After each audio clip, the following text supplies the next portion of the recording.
Assalamualaikum warahmatullahi wabarakatuh. Di sini saya akan menjelaskan mengenai hakikat belajar dan pembelajaran matematika. Definisi belajar dan pembelajaran matematika. Belajar matematika. Untuk mengenal lebih jauh mengenai definisi dari belajar matematika, maka kita harus tahu terlebih dahulu apa itu belajar dan matematika itu sendiri. Berikut ini definisi belajar menurut para ahli antara lain. 1. Menurut Gagne, mendefinisikan belajar sebagai suatu proses perubahan tingkah laku yang meliputi perubahan kecenderungan manusia. Yang kedua ada Sunaryo. Belajar merupakan suatu kegiatan di mana seseorang membuat atau menghasilkan suatu perubahan tingkah laku yang ada pada dirinya dalam pengetahuan, sikap, dan keterampilan. Menurut Hudoyo, belajar merupakan kegiatan bagi setiap orang. Seseorang dikatakan belajar bila dapat diasumsikan dalam diri orang itu menjadi suatu proses kegiatan yang mengakibatkan suatu perubahan tingkah laku. Nah, dari uraian di atas dapat disimpulkan secara analisis sintesis bahwa belajar merupakan suatu aktivitas mental atau psikis, suatu proses dan kegiatan guna memperoleh pengetahuan dan pengalaman. Melalui apa? Interaksi individu terhadap lingkungan yang ditandai dengan perubahan tingkah laku dalam dirinya. Selain itu, belajar adalah proses perubahan perilaku berkat pengalaman dan latihan. Artinya, tujuan kegiatan adalah perubahan tingkah laku baik yang menyangkut pengetahuan, keterampilan maupun sikap. Bahkan, meliputi segenap aspek organisme atau pribadi. Perlu diingatkan bahwa perubahan yang terjadi akibat belajar adalah perubahan yang bersentuhan dengan aspek kejiwaan dan mempengaruhi tingkah laku.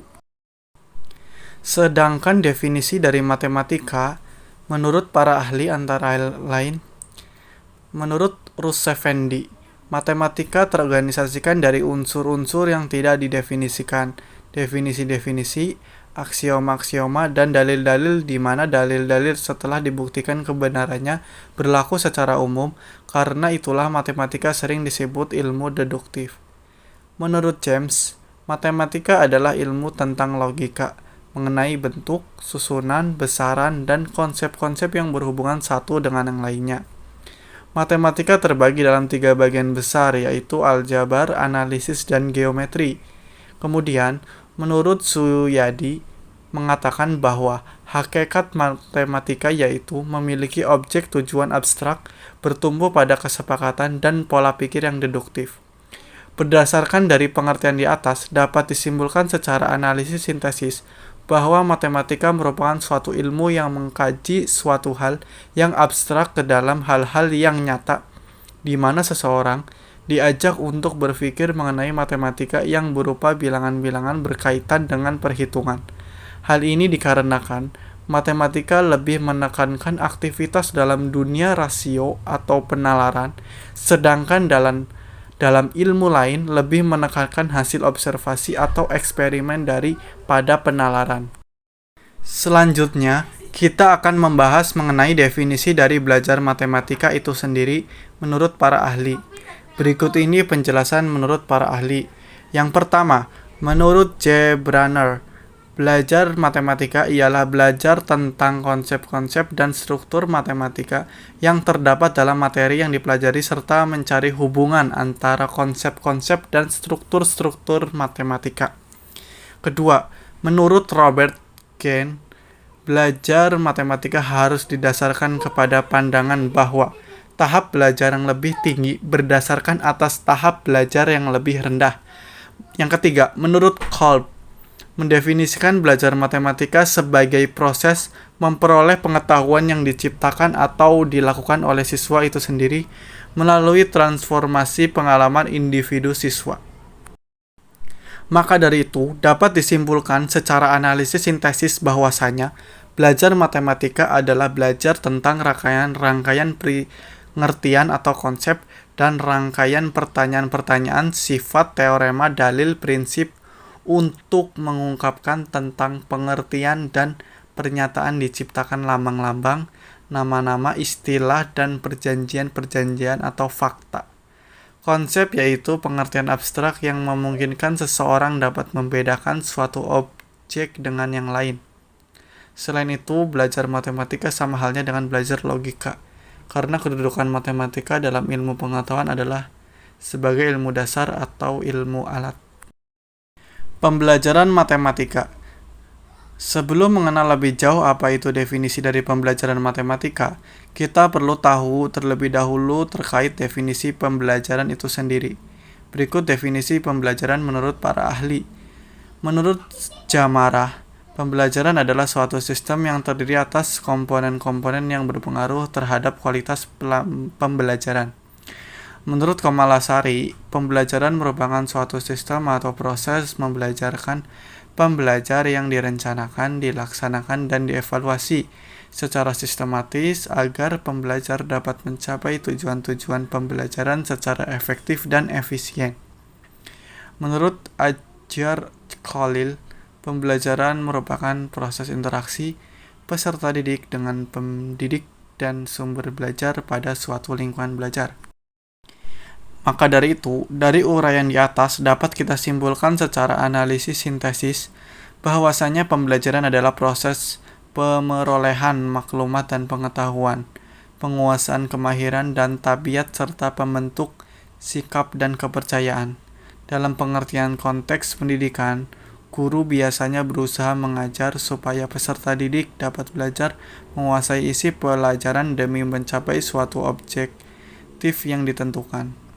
Pembelajaran akan membawa pada perubahan pada seseorang. Pembelajaran adalah suatu kata yang memiliki arti sama dengan kata mengajar.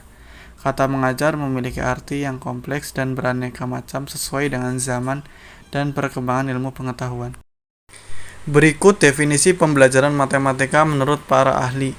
Menurut Ahmad Susanto, pembelajaran matematika adalah suatu proses belajar mengajar yang dibangun oleh guru untuk mengembangkan kreativitas berpikir siswa yang dapat meningkatkan kemampuan berpikir siswa. Sedangkan menurut Erman Suherman, mengemukakan bahwa dalam pembelajaran matematika para siswa dibiasakan untuk memperoleh pemahaman melalui pengalaman tentang sifat-sifat yang dimiliki dan yang tidak dimiliki dari sekelompok objek.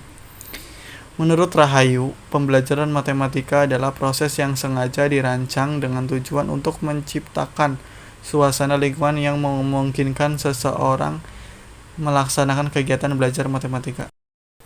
Berdasarkan uraian di atas, dapat disimpulkan secara analisis sintesis bahwasanya pembelajaran matematika adalah proses aktif dan konstruktif sehingga siswa mencoba menyelesaikan masalah yang ada sekaligus menjadi penerima atau sumber dipelajari serta mencari hubungan antara konsep dan struktur matematika di dalamnya. Berdasarkan epistemologi, 1. Ada 5 rumusan tujuan umum dalam belajar dan pembelajaran matematika, yaitu A. Belajar untuk berkomunikasi atau mathematical communication. Yang ke B. Belajar untuk bernalar atau mathematical reasoning. C. Belajar memecahkan masalah atau mathematical problem solving. D. Belajar untuk mengaitkan ide atau mathematical connection. E. Pembentukan sikap positif terhadap matematika atau positive attitude towards mathematical. 2. Metode dalam belajar dan pembelajaran matematika. Metode pembelajaran langsung, metode ceramah, metode ekspositori, metode eksperimen, metode drill dan latihan. 3. Karakteristik belajar dan pembelajaran matematika. A. Pembelajaran matematika berjenjang atau bertahap. B. Pembelajaran matematika mengikuti metode spiral. C. Pembelajaran matematika menekankan pola pikir deduktif. D. Pembelajaran matematika menganut kebenaran konsistensi. 4. Fungsi belajar dan pembelajaran matematika. Matematika sebagai suatu alat, matematika sebagai pola pikir, matematika sebagai ilmu atau pengetahuan. 5. Ciri-ciri belajar dan pembelajaran matematika. 1. Ilmiah, 2. Relevan, 3. Konsisten, 4. Menyeluruh, 5. Sistematis, 6. Aktual dan kontekstual. Metode eksperimen. Metode eksperimen merupakan suatu bentuk pembelajaran yang melibatkan peserta didik bekerja dengan benda-benda, bahan-bahan, dan peralatan laboratorium, baik secara perorangan maupun kelompok. Eksperimen merupakan situasi pemecahan masalah yang di dalamnya berlangsung pengujian suatu hipotesis dan terdapat variabel-variabel yang dikontrol secara ketat.